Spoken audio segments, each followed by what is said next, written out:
The show takes place in a famous gaming company called Joy, so naturally, the CEO's name is Ji-un, like Joy Ji-un. Anyway, let's move on. The guy gathers the company's employees and says, "I have some important news you all need to know."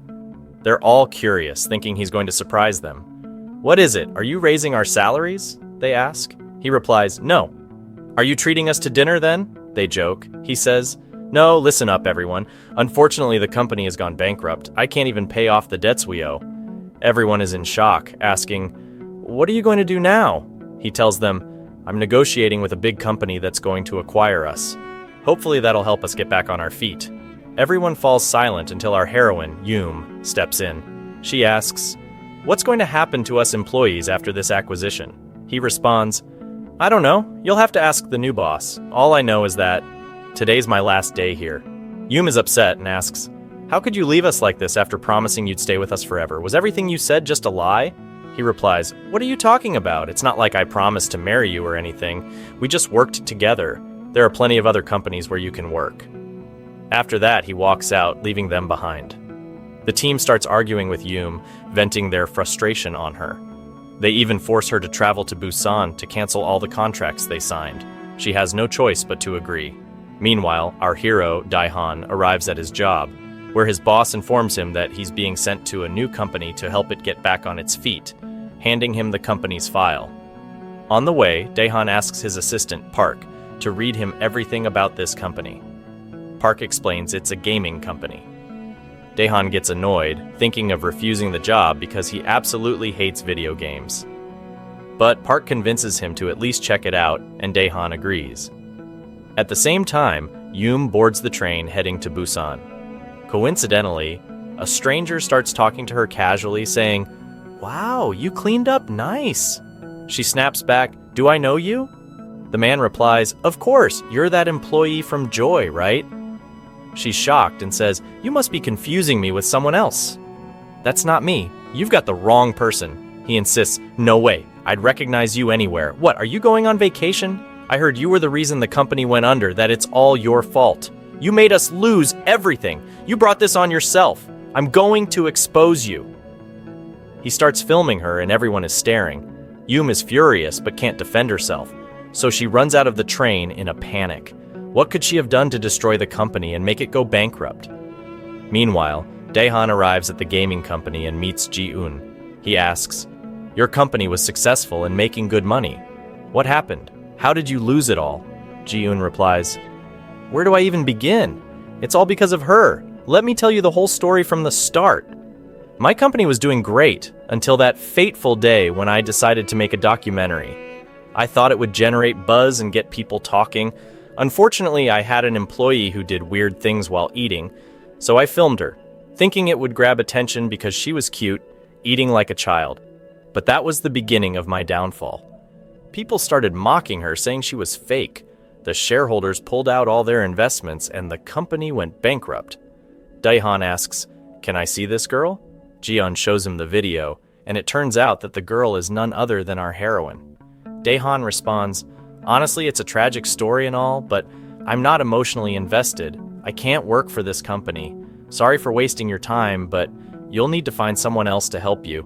He gets up to leave, but Park reassures Ji-un, saying, "Don't worry, I'll talk to him and try to convince him again." Park catches up with Dae-han and hands him the company's file, explaining that he's not taking the job and requesting to be assigned elsewhere. Ji-un, desperate, even offers to double Dae-han's pay, but Dae-han still refuses. "I hate video games. There's no way I'm working in this industry," he says, all while Park watches in amusement. After Dae-han leaves, Park tells Ji-un, "Hey, if you're willing to double his pay, why not give me double and I'll get him to change his mind?" Ji-un agrees and hands Park an extra $1 million in cash. Park walks out and confronts Dae-han, saying, "Look, I've already been paid, so you're going to work for this company whether you like it or not." But Dae-han responds, "I'm not listening to anything you say. Just give me the file for the new company you were talking about. Forget about this Joy company." Losing hope, Park hands him the file, only for Dae-han to discover that it's still the same Joy company. Furious, Dae-han starts cursing the company's name when suddenly our heroine, Yum, who's sitting nearby, hears him. She's startled, thinking he's one of the shareholders who's out to get her like the others. She decides to quietly move away before he catches on, but Daehan doesn't even notice. When he gets off the train, he calls Park and angrily says, "If I see you, I swear you're dead." Park tries to calm him down, admitting, "Look, I'm in deep trouble. I took the money from Ji-eun, spent it all, and now I have no way to pay it back. So you're going to work for this company, like it or not." Park hangs up before Daehan can curse him out again. Daehan realizes he's stuck and calls his close friend, who offers to pick him up since he's now stranded in Busan. His friend is thrilled that he called and tries to persuade him to stay for a couple of days, saying, "Come on, you've been working so hard. Let's take a break, have some fun, and enjoy the city for a couple of days. You could use the rest." Daehan agrees reluctantly. Meanwhile, Yoom calls her friend Mi, telling her she's arrived in Busan and asking to meet up. Mi tells her she's busy but invites her to come to her family's restaurant instead. Yoom, unsure of the directions, asks for help, and Mi tells her, "You're actually in the right place. The guy you need is nearby at the game factory. Go see him and he'll help you out." Yoom finds the guy Mi mentioned, and when he sees her, he's happy, and tells her he's now working in the gaming industry like her. He shows her his work, but suddenly Daehan shows up. Yoom panics, thinking he's following her, and hides. She pleads with her friend, "Hide me, quick!" As Daehan approaches, she impulsively grabs a board and smacks him on the head, then runs off. Her friend is confused and asks why she did that. Yoom tries to explain, "I thought he was someone else." Later, her friend says, "Look, I've noticed something's different about you lately. Are you hiding something from me? What's going on?" Yoom decides to come clean. "To be honest," she confesses, "the company I work for collapsed because of me. It's all my fault." Her friend comforts her, saying, "Don't worry, I'm here for you. I'll help you get through this. And if you need anything, just let me know. But what I really want to understand is, why did you go after that poor guy like that?" he asked. She replied, "Poor guy, you're the one who's clueless. He's been following me all day, and I'm pretty sure he's one of those shareholders trying to finish me off." He laughs and says, "Come on, there's no way. You're in danger, though. You shouldn't go home alone tonight. Why don't you stay at my place? We can spend the evening together, treat it like a little getaway." Yoom, excited by the idea, agrees. He first takes her to his mom's restaurant, and she enjoys the food there until, suddenly, Daehan shows up and spots her. He stares for a while, trying to remember where he's seen her before. Then it hits him. She's the girl from the documentary, the reason the company went bankrupt. When Yoom notices him, she's shocked and yells, "Oh no! How did you find me here too? Where am I supposed to run now?" Before Daehan can explain that it's all just a misunderstanding and he's not after her, their friend Echin walks in, asking Daehan, "Have you found what you're looking for?" Daehan responds, "No, I haven't." Then suddenly he faints. Everyone panics and rushes him to the hospital, where they find out he has a concussion. They feel guilty and stay with him all night, but Ron reassures them, saying, "Don't worry, I'll take care of him. You all should go home and rest." Yoom agrees, but insists on getting Ron's phone number so she can check in on Daehan once he wakes up. Ran gives her the number, and Yoom leaves. Later that night, Ran stays by his side, and the next morning, when Yoom comes to check on him, he's already gone. She learns that Daehan's condition improved, and he left the hospital. Yoom calls him, asking if they can at least have breakfast together before he leaves. He tells her where he is, and she heads over. When they meet, he thanks her for staying by his side all night and asks what she wants in return. Yoom says, "I did it because I like you. You don't owe me anything." But Daehan refuses, insisting, "I'm the kind of guy who always pays back my debts. So, what do you want me to do for you?" Yoom smiles and says, "Okay then. Spend the whole day with me, and let's make up for yesterday." He agrees, and they decide to go to the fireworks festival together. At the same time, Echin invites Yoom's friend to the same fireworks festival, planning to take her out as well. Meanwhile, Ron sees an opportunity to get closer to Daehan and performs CPR on him, which Yoom witnesses. Misunderstanding the situation, Yoom assumes they're in a relationship but doesn't seem too bothered by it. However, Daehan is clearly stunned, and from that moment on, he stays quiet. Ron notices his reaction and realizes he's not interested in her and feels bad for what she did. When Daehan tells her he wants to leave, she feels guilty and begs him for a second chance, promising she won't bother him again if he accompanies her to the upcoming gaming event. Reluctantly, Daehan agrees just to keep the peace. At the same time, Yoom also convinces her friend to take her to the gaming event. After all, dear viewer, this show is all about someone chasing someone else. either one person running after another or the other way around. So who will catch up to whom? That's what we'll find out together soon enough.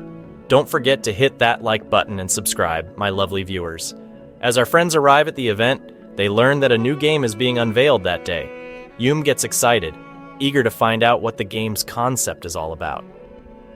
The game creator comes out and begins to talk about it, announcing that it's the first game powered by AI. The audience gets really excited, but our heroine is left in shock. She tries calling her colleague George, but he doesn't answer. Frustrated, she heads to the office and demands to talk to him. George refuses to come out, avoiding her. She reaches her breaking point and starts causing a scene. That's when the company's CEO, Mr. Kang, shows up and tries to calm her down, asking why she's shouting. She says bluntly, "That game you just presented? I've been working on that exact concept for the past 6 months. I was supposed to launch it in 2 months, but my company went bankrupt. George here knows because he's a snake. He worked with me before running away." George walks out, pretending to be clueless. "I don't understand what you're talking about," he says. She snaps back, "Don't play dumb. You and I were working on it together." George replies, "What are you trying to say? I didn't steal anything from you. You must be mistaken because the two games aren't the same. There are differences in the characters' outfits, and the hair color is different too," she retorts sarcastically. "Oh, really? That's your defense? As if I wouldn't notice?" George doesn't know how to respond and stays quiet. Mr. Kong steps in to help George and says, "Do you have any proof that he stole anything from you?"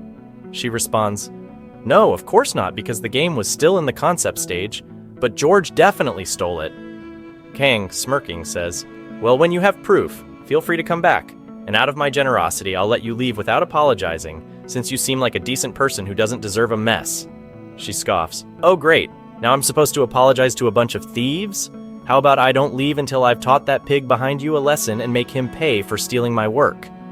Kang realizes she's serious and calls for security. Just then, the hero happens to walk by and asks her why she's causing a scene. She tells him that they stole her game. He asks if she has any proof to back up her claim, to which she sadly responds, "No, unfortunately not, but I know for sure that it's my game and my idea." He says, "Honestly, you're probably right, but if you say that to the police, they'll just tell you, the law doesn't protect fools, and right now, you're the ultimate fool. How could you share your idea with someone you don't trust? You've only got yourself to blame." He humiliates her in front of everyone, and she storms off in anger, telling him, "I thought you were different, but you're just like them." He responds, "I didn't do that to help you. I did it to teach you a lesson, nothing more." Then he walks away and boards the next train to Seoul.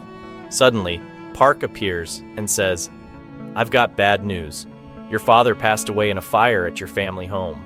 The hero is shocked and immediately heads to the funeral. There, he learns that he has a younger brother named John, who now has no one left but him.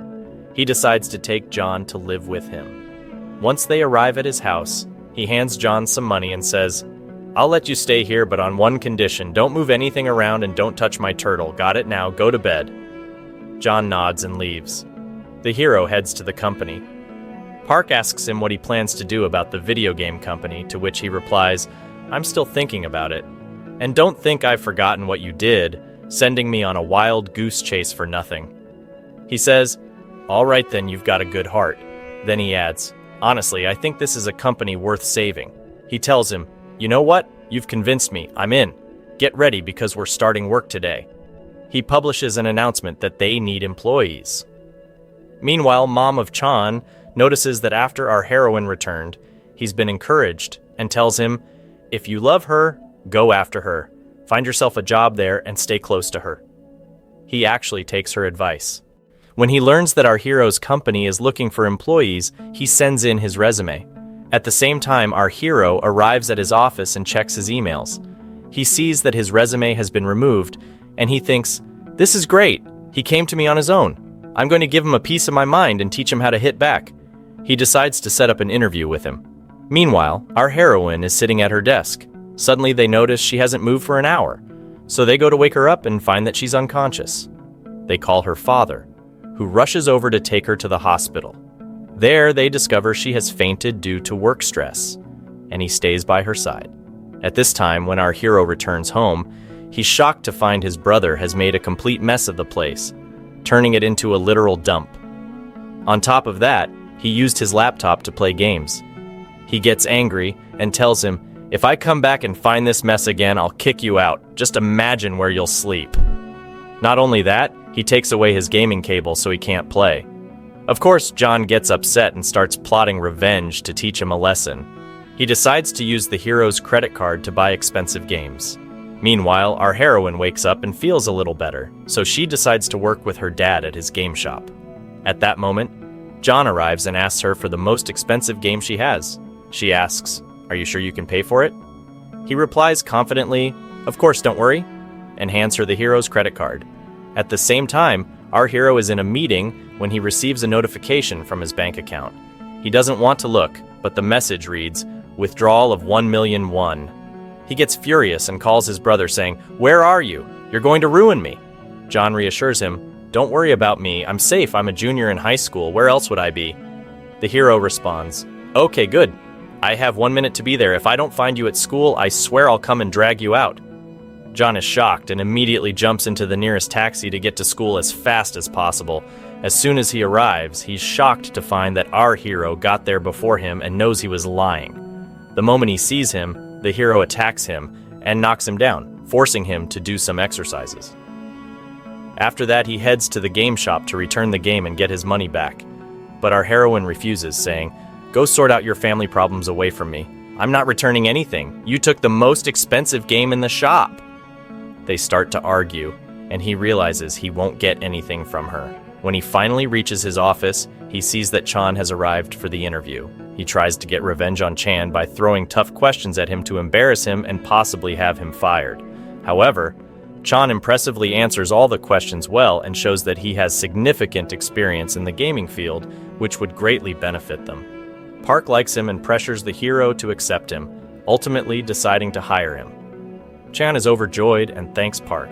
He immediately calls his mother to share the good news since he now has a job at a big company.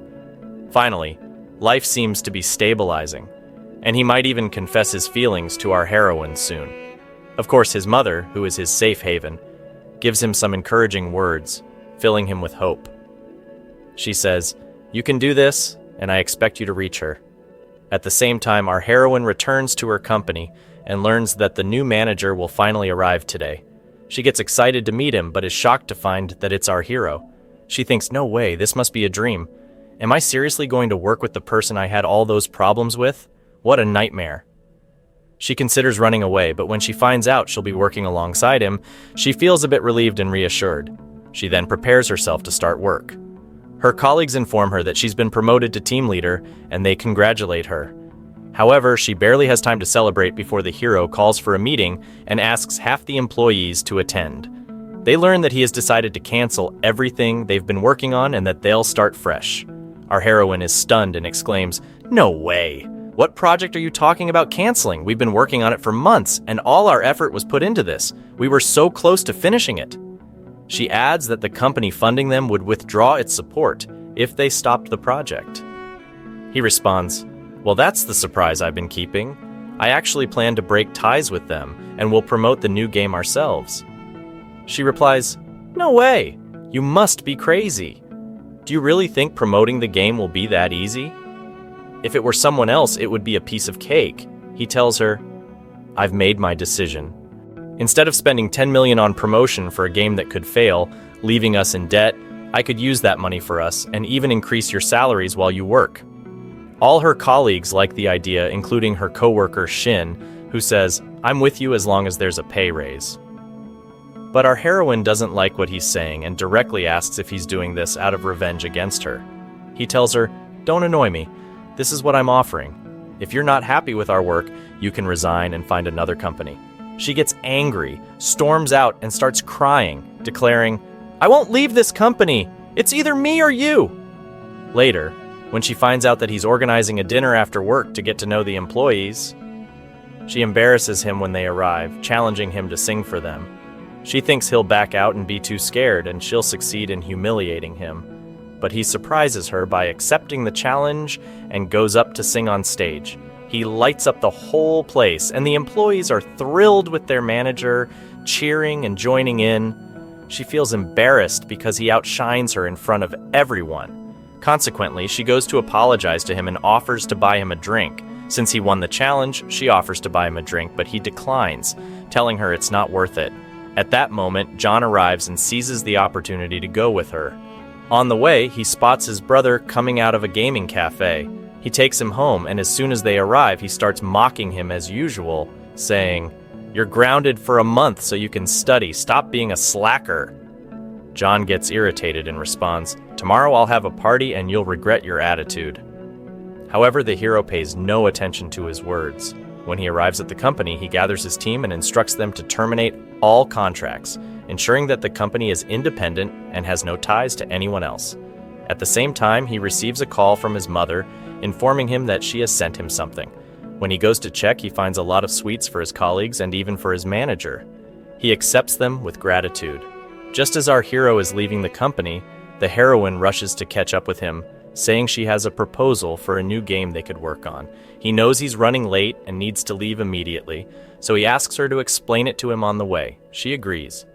At that moment, he offers the sweets to the hero, but he refuses, which annoys her. Noticing this, she takes one for herself and tries to get the hero to taste it. As they continue their journey, she doesn't let up and asks, "Why did you embarrass Chan?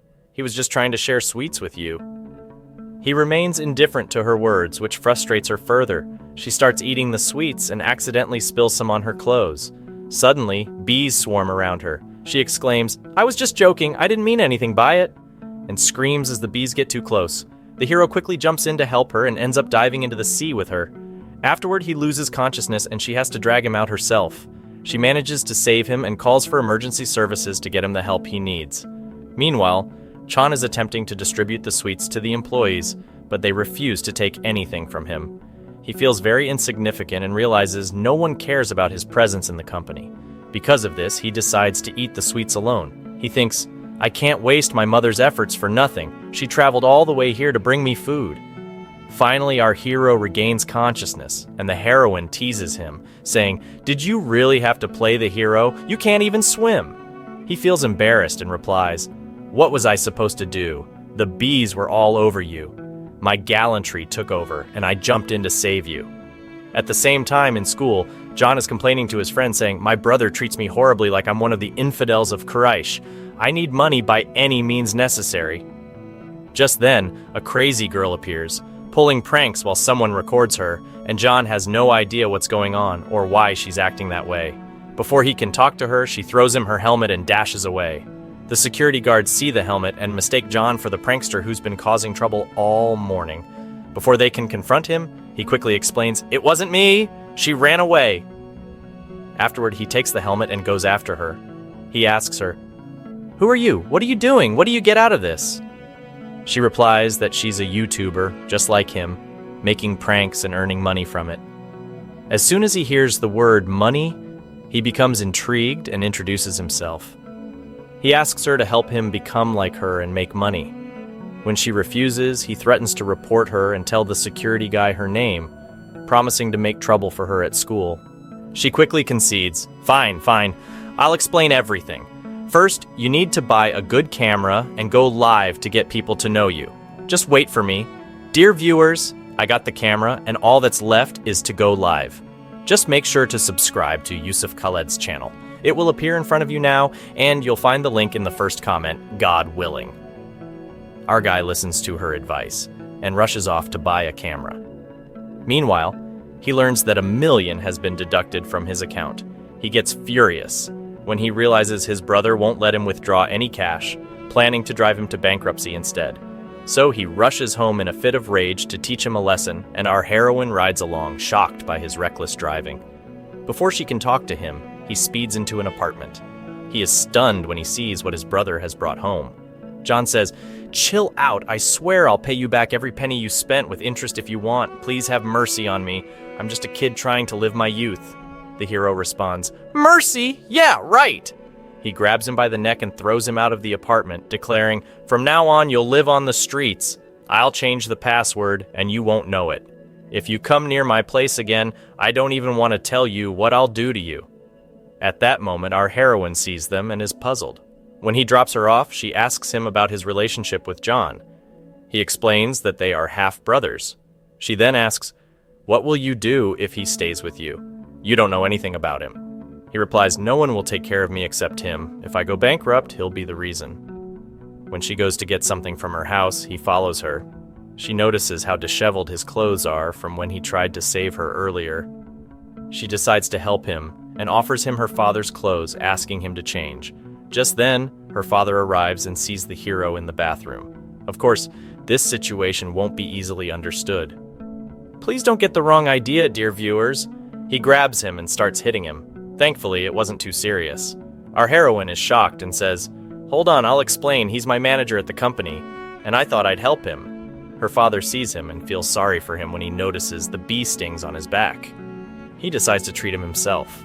Later, our hero goes to the company, and our heroine suggests a game. Whoever wins gets to make a request from the other. She thinks since he hates games, he won't be good at it. However, she's shocked when he wins right from the first round. She exclaims, "Oh no, what have I gotten myself into? You're a cheat! You said you weren't into games. If you were, what would you have done?" She then asks him what he wants her to do for him. To her surprise, he simply says he wants her to invite him to dinner on her dime. So he goes there and keeps drinking until he loses consciousness. Our heroine calls Bark to come and take him home, but he's busy, so she has to go herself. Suddenly, he starts acting strangely. She doesn't understand what's happening or who this person in front of her is. It's impossible that this is the arrogant, conceited manager that all the girls are after and who wouldn't love anyone but her. He wakes up and is shocked to find himself at home, but he doesn't pay much attention to it and can't remember what happened until he sees John in front of him. He's surprised and asks, "How did you get in? Who gave you the right to come in?" John replies, "Are you kidding? I walked in through the door and you're the one who let me in." He snaps back, "You've got to be joking. Didn't I kick you out yesterday?"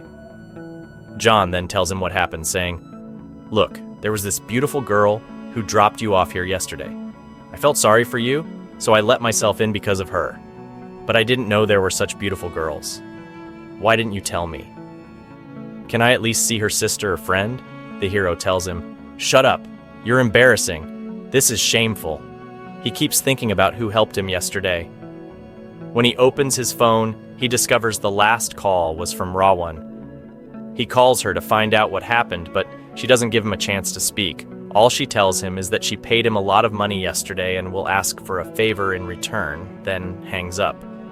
He thinks she was the one who helped him and heads home, so he goes to ask our heroine about the amount he was supposed to pay for last night's outing.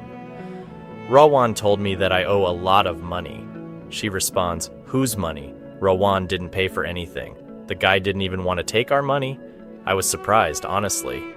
He's confused and wonders why Rawan lied to him. At the same time, he heads to the company to finalize the contract with Vera, but they refuse, saying they won't terminate it without knowing the reason first. He explains that their company stole the game idea from his. However, the employee denies this and calls Bonj, the owner of the game, to clarify the misunderstanding. Bonj explains that he was indeed working with our heroine on the game, but he is the original creator of the idea. When a glitch occurred, the company decided to cancel it completely. He felt the game was being mistreated, so he left the company and joined Fire, where he developed it to the point where he could finally present it to the public. Therefore, all the ownership rights should belong to him. The employee, however, accuses him, stating that this time he has documents proving that our heroine was the original creator of the idea. Bonj gets nervous, but before he can be exposed, the employee from Fire helps him. "Go to your office. I'll handle this," he says, and then tells the guy from the other company, "So, what do you and your company want?" He replies, "All we want is for you to terminate the contract because we can't cover the financing costs." The employee agrees, "Consider it done, but in return, you'll leave us the ownership rights to the game and won't reopen this conversation again. Otherwise, you'll have to pay the penalties, which I believe amount to 12 billion. He takes a moment to process the shock and calls the hero to inform him about this. "It's fine, just let them have the game, and that's it." The important thing is that the contract between them is canceled. He's shocked and asks how it could be so easy for him to give up on a game he worked so hard on. But the hero doesn't care and tells him, if you're that upset about it, pay the penalty fee yourself. Then you'll have the rights to the game. He hangs up on him. He meets Kango and gives up his rights to the game in exchange for some money.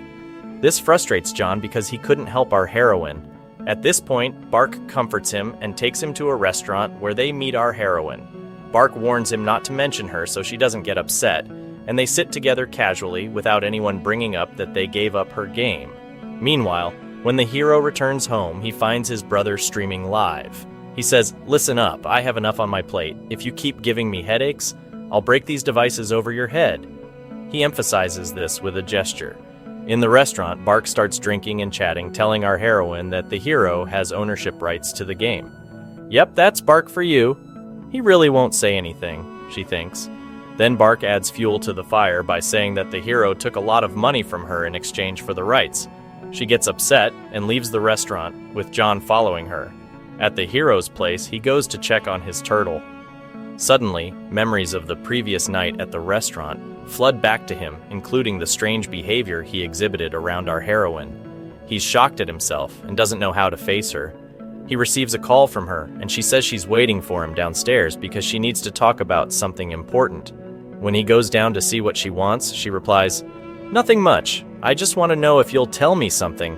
He assumes she's referring to the night at the restaurant and his odd behavior, so he immediately apologizes. She misunderstands, thinking he's apologizing for betraying her. Both of them keep talking past each other. "You think an apology will make me forget that you wasted my efforts?" she says, leaving him confused and angry. He wonders what effort he wasted and thinks, "What did I do while I was drinking?" He heads to his apartment and suddenly remembers everything. He tells his brother John, "Didn't I say I remembered what happened? How did you get into the apartment?" John grabs a bottle and says, "What do you remember? I hope it's not what I'm thinking." The hero responds, "No, what you're thinking is exactly what I remember. I'll make you pay for this today." Now let's go back to that day when our heroine called Rawan for help. When Rawan arrived and saw the state of the hero, she decided to assist him. But suddenly, she received a call. When she answered, she learned that her brother was in jail. She hurried there, paid his bail, and got him out. Now, the part where she told him he owed her a lot of money makes sense. We shift back to reality after John escapes the hero before he can deal with him. He pleads, "I swear, I'll pay you the full amount. Please, just this once, consider me your brother. I'm just a kid, and your brother has already messed me up enough." The hero replies, "Is someone sending you to bother me? What have I done in my life to deserve this kind of punishment? I swear I won't let you go," he says, trying to maintain his composure. Suddenly, he gets a call and learns they can't find our heroine. He rushes down to check on her and finds her still sitting in the same spot, crying. Before he can say anything, Chan arrives, comforts her, and hugs her. The hero sees this and feels upset, though he doesn't quite understand why. He clearly has feelings for her, but isn't ready to admit it yet. The next day at the office, they discover a negative article circulating about their company. People are speaking poorly about their games. Our heroine stays up all night trying to delete the comments about the article. The hero stays by her side trying to cheer her up. Everything seems beautiful as they enjoy each other's company. Suddenly, they hear a strange noise from below. She looks around, startled. "What's that? A rat?" Of course, she screams and frantically calls the hero to come help her. When he asks what happened, she tells him, "I saw the rat with my own eyes." He replies, "What rat?" She explains, "The rat was under the desk. Go on, kill it." He, however, is even more terrified than she is and says, "Listen, just keep screaming. Maybe someone will come to save us both." She laughs and teases him. "Really? Someone like you who's so scared of a little rat?" He responds, "Hey, you have no idea how many germs and bugs are in here." They both sit there, waiting for someone to rescue them. Taking advantage of the moment, he apologizes for what happened. She looks confused and asks, "What exactly are you apologizing for?" He clarifies, "I'm sorry for my weird behavior at the restaurant." She's taken aback and realizes he remembers everything. Feeling embarrassed, she pushes him, causing him to stumble and hit his head against the wall. "Ouch!" he exclaims, and she quickly takes him to the hospital. When Bark finds out, he rushes to the hospital and they both start arguing about who should stay with the hero.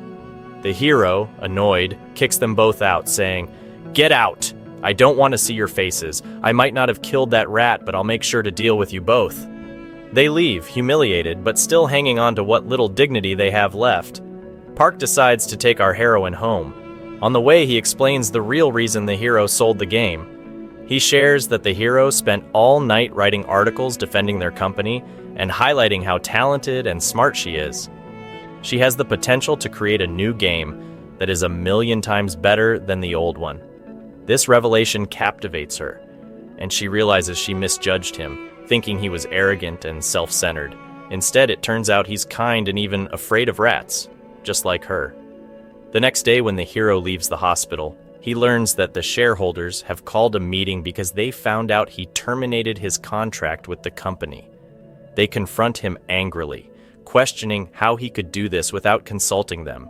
He stands his ground, asserting that as the current manager, he has the right to make decisions he sees fit.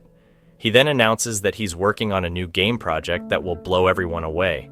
When they ask him for details, he becomes anxious and fumbles, realizing he has no real project to present. He claims it's a highly confidential project, but they pressure him to reveal more, sensing he's lying.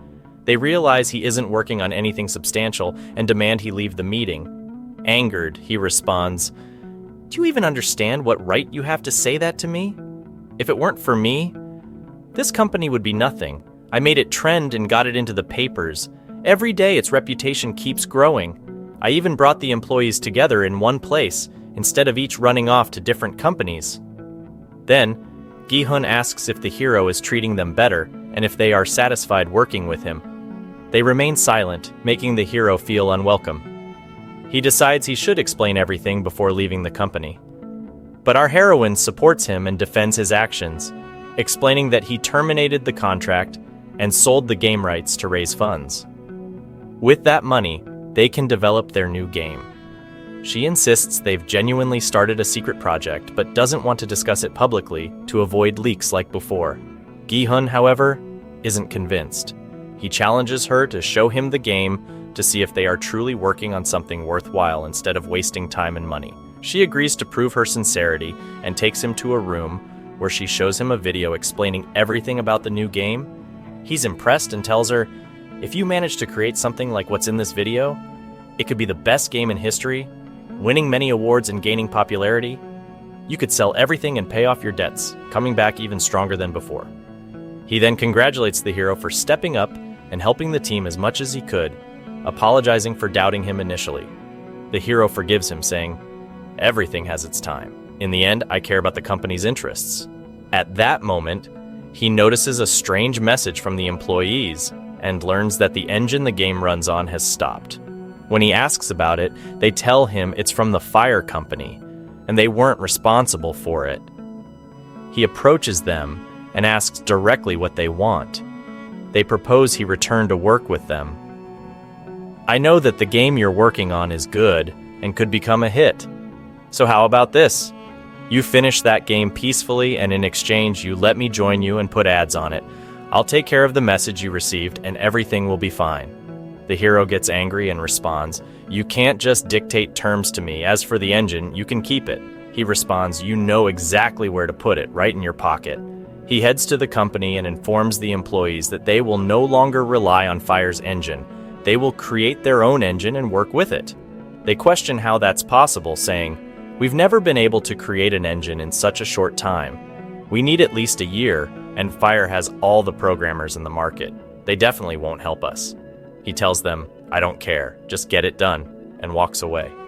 Meanwhile, our heroine remains upset and worried that all her efforts will be in vain. When Chan notices her distress, he tries to help. He tells her he knows a programmer who works independently and that they met him before at the Busan Festival. She loves the idea and exclaims, "You're a genius. I love you. But like a brother, let's find him since he's the only one who can help us." Afterward, she calls the hero and informs him they finally found a programmer named Joseph. They agree to look for him together. He encourages her, saying, "I'll support you in anything." Later, when he returns home, he finds Sang waiting for him. He's surprised and asks, "What are you doing here?" She replies, "I'm your servant, Sang, John's friend. I'm going to stay at home for a few days to get some likes and stuff." He sarcastically responds, "You're from that lineage? God help us! Look, I couldn't stand John, so how could I stand you? Just make yourself comfortable." Sang ignores him completely and makes herself at home. When he gets tired of her, he leaves. Unfortunately, when he goes to the company, they still haven't managed to reach Joseph. He asks them to gather information about him. Our heroine mentions that there's a problem because no one knows what he looks like. He always appears with a disguise in his videos. She sighs. It seems we won't be able to find him. But the hero refuses to give up hope. He takes her home, determined to watch videos all night to find any clues about his whereabouts. While watching, she asks him, "What are you watching? Show me." She notices that Joseph's phone background has a picture of the famous girl group, Idol. She says, "I'm sure this guy is a fan of them." When he asks her for more information about the group, she tells him they belong to a company and that she's their head. He rushes to her and asks her to bring the girls to the cafe tomorrow at 5 because he needs them for something important. She agrees but insists he stays away from our heroine. He agrees, albeit reluctantly. Meanwhile, our heroine manages to gather information about Joseph. She learns he has only one friend named Mark, who knows where he is. She goes to find Mark, but discovers that he is one of the shareholders she met on the train earlier. As soon as he sees her, he says, "You came to me on your own. It's truly your fault." She's taken aback and calls the hero for help. After hesitating, he sends someone to assist her because he wants to keep his promise. However, when he arrives, Mark has tied up the sheep and threatens them that if their new manager doesn't show up, he will take them out. Mark calls the hero, saying, "Hurry and help us!" The hero replies, "What do you want me to do, you idiot? You're the one who got into this mess. You wanted to play games." He has no choice but to go meet Mark, asking, "What do you want from me?" Mark tells him, "I won't let them go until I get my money back, which I lost because of this mess." The hero begs him to forgive her, promising to return the full amount once the company stands on its feet again. He asks Mark to forgive them this time. Mark agrees to help them get back on their feet, but only if he's present when they meet Joseph. There, he shares everything he knows about Joseph and how they can reach him. He mentions that Joseph is obsessed with the band Twist, and if they can arrange a meeting, he will definitely show up. After this, he leaves, making the hero feel a bit overwhelmed. Our heroine decides to follow through with the plan. She tells him, "This time, I'll record everything so we can have proof." At that moment, Ron calls him. He accidentally answers a video call, and she sees him with our heroine and gets angry, realizing he broke his promise to her. So she decides to teach him a lesson.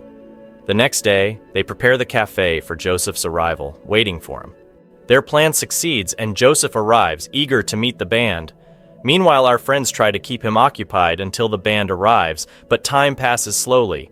Our heroine feels that something is wrong and calls the hero to inform him. She says, "Help! Joseph is here, but he wants to leave." He calls Ron, asking when the band will arrive. She tells him they're not coming at all. Before he can ask her why, she hangs up on him. Frustrated, he decides to talk to Joseph himself and confess everything. When he arrives, he tells Joseph that they are a gaming company and need his help because their company is collapsing. He thinks this will win Joseph's sympathy, but as soon as Joseph realizes they deceived him, he grabs his scooter and runs away. The hero chases after him. At that moment, Ron arrives at the cafe and asks about the hero. They tell her he ran after Joseph because he fled upon discovering the truth.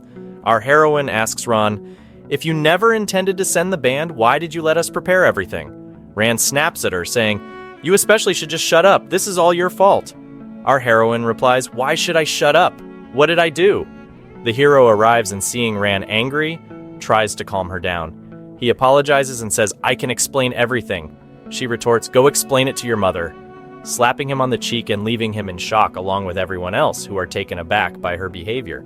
When the hero asks our heroine about Joseph, she informs him that he had an accident and collided with the band's car by chance.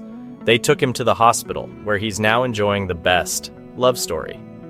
When they visit to check on him, they find he has a mild sprain in his ankle. He tells them he decided to help them since he met the band he loves and they promised him a collaboration. Our heroine is thrilled and excited.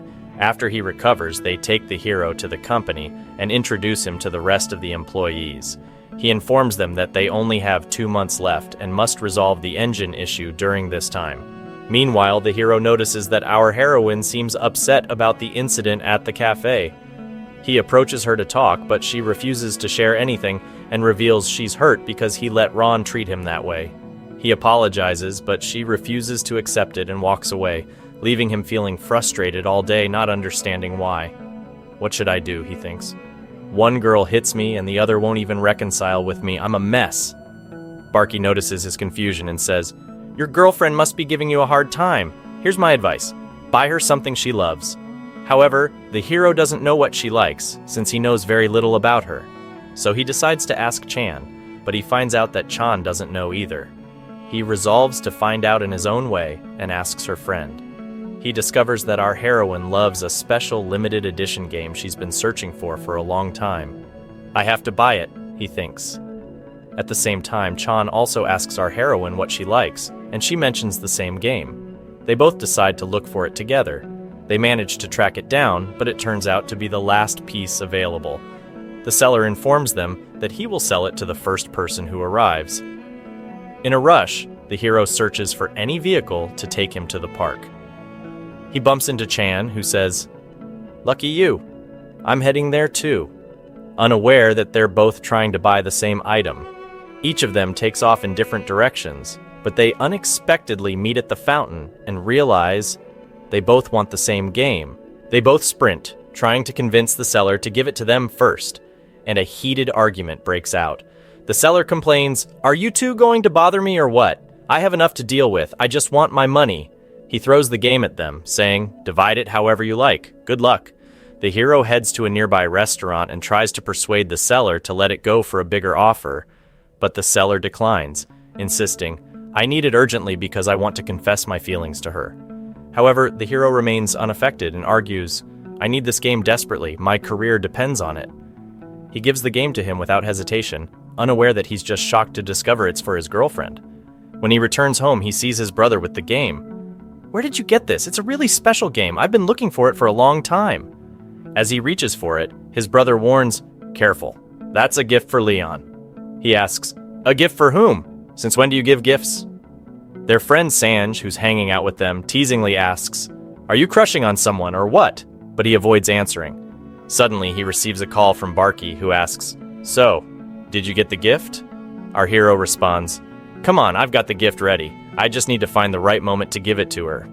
Barky reassures him, "Don't worry, I'll handle everything. Just make sure your gift is ready and come to the cafe tomorrow at 1. And wish me luck." When he arrives, he's shocked to find Ran there, realizing that Barky completely messed things up. The whole time he thought our hero was referring to Ron when he mentioned a gift. When he tries to hide the gift, Ron notices it and says, "I know this gift is for me. It's fine, I forgive you, and I'll take it now." Our hero storms off to confront Barky, saying, "I swear I'll make you pay for this. You've put me in a terrible situation. I'm not letting you off the hook." Barky, knowing he's in trouble, pleads with him to forgive him this time. Our hero agrees, but tells him, "This is your last chance." When he goes to the company, he informs everyone that they have exactly 40 days left to finish everything. Joseph begins to work, and everyone helps him out. They manage to complete the game before the deadline. However, once he hears this news, he gets angry and looks for a way to ruin everything. Meanwhile, when our heroine leaves, she learns that the hero has bought the game she's been searching for. "Did he give it to you or what?" she asks, surprised. When she hears he hasn't given her anything, she decides to go and ask him about the game since she loves it and has been looking for it for a long time. Maybe he'll feel sorry for her and give it to her. When he sees her, he asks, "What are you doing here in my house?" She pretends to be clueless and replies, "I just came to check on you. How's your health?" He assures her he's fine. As she starts looking for the game, she can't find it anywhere, so he bluntly asks her, "Without beating around the bush, what are you looking for?" "I'm looking for the game you bought," she admits. "I just want to see it, nothing more. I don't want to say I'm addicted to it." However, he refuses and takes her outside. At that moment, Ron calls him, asking where he is, and tells him she'll stop by. He hurriedly says, No, don't come! I'll come to you!" At this point, our heroine tries to sneak back into the house, but he grabs her by the wrist. Just then, Sanj arrives and sees them together. Naturally, she misunderstands and thinks something's going on between them. "Wow, you're having a great night, cheating on me, and just last night." The hero tries to push her away, but she feels jealous and upset. The next day, she finds Sanj and John waiting for her. They say, "We're here to sign with you since you've become a YouTube sensation." She agrees. When John sees the hero's gift on the desk, he's surprised because he thought it was for our heroine. Ran angrily says, "So this gift wasn't for me?" She gets furious and throws it in the trash. When John returns home, he finds our hero has set up a streaming room for him, asking him to do his live streams there to avoid noise. Sanj is thrilled and thanks him, but in return, he wants them to help promote the game since they've become famous and have fans. But John refuses, saying, "I don't deserve to do that, and I'm not going to help you at all." In contrast, Sanj assures him, "Don't worry, I'll convince him my way." When she goes to Ran and asks her for the game, Ran refuses, saying she threw it in the trash and kicks him out of her office. After he leaves, she starts crying, realizing that he'll never have feelings for her and that she'll just remain a friend in his eyes. When he returns home, he finds that his turtle has died. He breaks down and decides to bury it himself. Searching for a suitable spot, he ends up at the company headquarters. Meanwhile, our heroine wonders what he's doing out so late and decides to check on him. When she finds him crying over the turtle, she comforts him and hugs him, saying, "Don't worry, it's okay. You'll be all right. I'll get you a new one if you want." But dear viewers, at this moment, it's crucial for our hero to see them together to misunderstand the situation. Our heroine stays by his side, comforting him until he calms down. Afterward, she takes him home. When he gets back, he sees John disposing of the turtle's enclosure. Naturally, he gets angry and shouts, "Don't touch anything! This isn't your house!" John feels hurt by his tone and responds, "Are you really this upset over a turtle? You didn't even seem that bothered when Dad passed away. It seems like the only thing that matters to you is her." After this, he leaves, feeling upset with him. Our hero feels guilty and decides to follow him, inviting him to dinner and apologizing for neglecting him lately. "You're the only family I have left. We're the only ones who complete each other," he says, making John happy. Finally, they manage to understand each other, and John agrees to help promote the game. They head to the company with Sanj to film everything.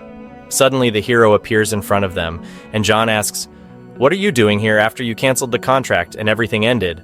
He replies, "I'm here to showcase the game." John is surprised and says, "Really? Aren't you supposed to be sick?" "Thanks for the compliment, but she's fine and doing well." He adds, "This isn't a joke." They hand him their card, and he learns that he's now a gaming consultant in Korea and has come to oversee the game's release himself. He says, "I heard this game's design is 18. You either delay it and change it to suit all ages, or release it and lose half your followers, including all the kids who want to play." He understands now that the pig wants to sabotage them and says, "I'll think about it and get back to you." He then reprimands the staff for not discussing this issue with him earlier and making decisions that impact marketing. Our heroine gets frustrated and tells him, "I told you from the beginning that marketing isn't easy. You've seen how your stubbornness has led us to this point. What do we do now? We're supposed to launch the game in half an hour." He declares, "I've made my decision. I'm postponing it for 2 days until I prove that the game is free of any issues." They're relieved when they hear he's decided to delay it, thinking they can ruin him and take the opportunity to launch their game first and dominate the market at the same time. He heads out with his friend Kim when suddenly a representative from Fire Company arrives, recognizing that he and Kim are friends. He finds it odd that they're friends while their companies are rivals. He replies, "It's fine, we're not concerned about that. We're much better than that." Meanwhile, our hero and heroine are looking for a venue to launch their game.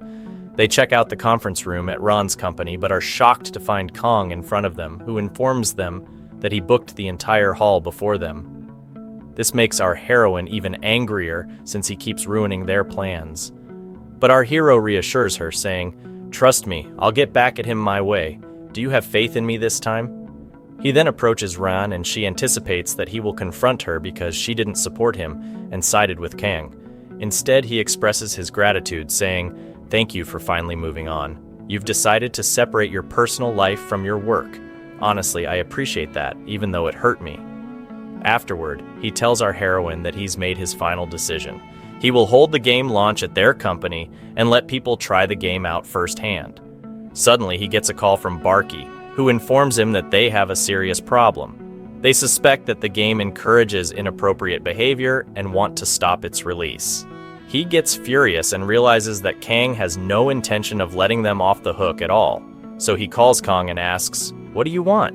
Kang responds, "What do you think I want? Your health. This game doesn't have anything harmful for our children's future, so I suggest we solve this problem. Just give me the game code to ensure it's fine, and I'll launch it for you. Anything for you, buddy. Or will you keep being stubborn and see who's going to buy your game?" Our hero gets angry and hangs up on him, cutting off the main server from the internet. He instructs them not to make any calls so that Kong can't hack it. He closes the server box himself and hands the key to Chan to keep it safe. It seems our hero isn't planning on giving them an easy way out. The final day arrives for the game's launch, and when our hero arrives at the company, he learns that someone connected the server last night. Those are the internet connection cables, dear viewers.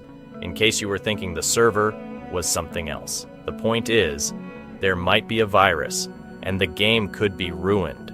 He calls Park to ask about the key, but Park says he's been missing since yesterday and isn't responding.